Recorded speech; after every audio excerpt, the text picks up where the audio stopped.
Olá, pessoal!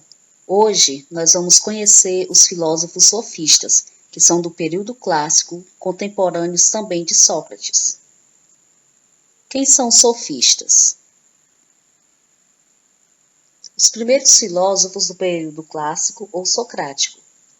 Os sofistas mais importantes foram Protágoras de Hidera, Gorgias de Leontine e Isócrates de Atenas.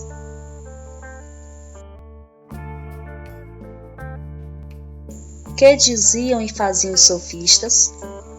Diziam que os ensinamentos dos filósofos cosmológicos estavam cheios de erros e contradições e não serviam para a vida da polis. Democracia ateniense. Todo cidadão podia falar na Assembleia. Por que eles diziam que a filosofia de antes não servia para a vida da polis? Porque Atenas estava vivendo a democracia. Nessa democracia ateniense, todo cidadão podia propor as suas ideias para aquela assembleia. Todo cidadão tinha participação direta. Podia falar o que pensava, propor melhores soluções para a cidade. Então, aquele conhecimento antigo sobre a origem das coisas que os cosmológicos falavam, na visão dos sofistas, já não interessava para o povo que estava nesse momento em Atenas, na vida na polis, na cidade.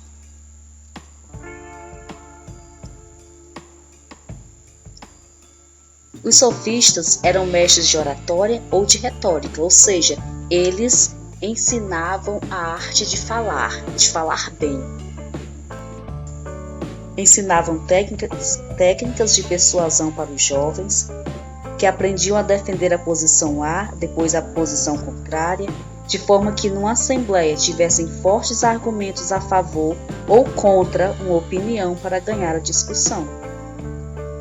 Por isso que o principal para eles era persuadir, era convencer. A preocupação deles era o quê? Ensinar os jovens, as pessoas a argumentarem, a terem argumentos para vencer uma discussão. Persuasão, convencimento. Sócrates e os sofistas. Sócrates rebelou-se contra eles, nem os considerava filósofos, pois não tinham amor pela sabedoria nem respeito pela verdade. Defendiam qualquer ideia se isso fosse vantajoso. Corrompiam os jovens, pois faziam o erro e a mentira valer tanto quanto a verdade. Além disso, eles cobravam pelos seus ensinamentos. Há até quem diga que eles foram os primeiros professores, porque eles ensinavam e eles cobravam por aquilo que eles estavam, aquela atividade que eles estavam fazendo, ensinando. Existe só uma verdade? A verdade varia conforme época, lugar, grupo social e etc. Nós vamos ver agora dois filósofos que defendem esta posição, dois sofistas. Lembrando que sofista vem de sofos, sábio. Protágoras dizia: o homem é a medida de todas as coisas. Gorgias dizia sobre a verdade: o ser não existe, se existisse não poderíamos conhecê-lo, e se pudéssemos conhecê-lo, não poderíamos comunicá-lo aos outros. Esta posição, que diz que a verdade muda de uma pessoa para outra, de um lugar para outro, nós chamamos de relativismo. E já estava aqui, foi uma contribuição dos filósofos sofistas, especificamente Protágoras.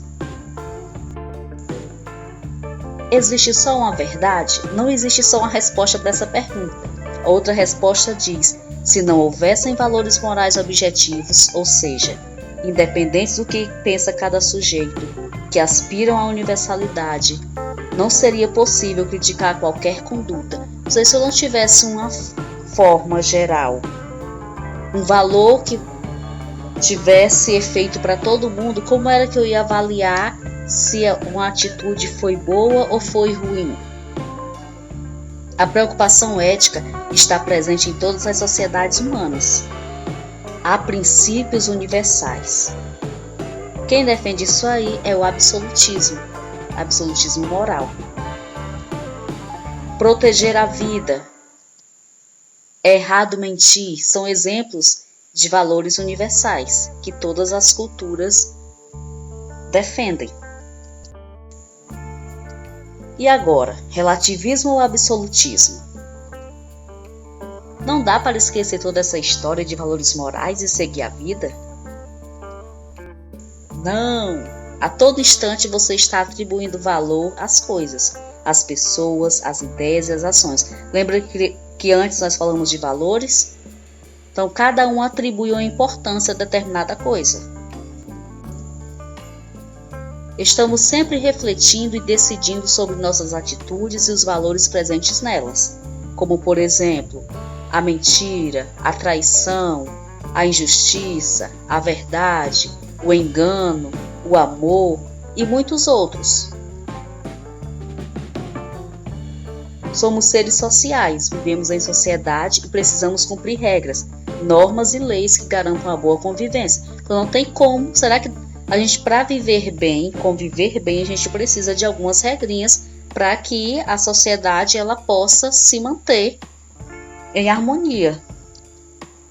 Somos obrigados a pensar o que é melhor. Voltamos às reflexões éticas. Relativismo ou absolutismo moral? Trazendo a pergunta novamente. Cabe à humanidade construir acordos mínimos sobre valores humanos que não sejam entendidos como absolutos, mas que tendam ao universal.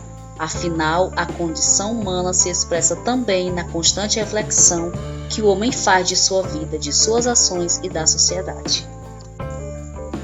Obrigada, até a próxima!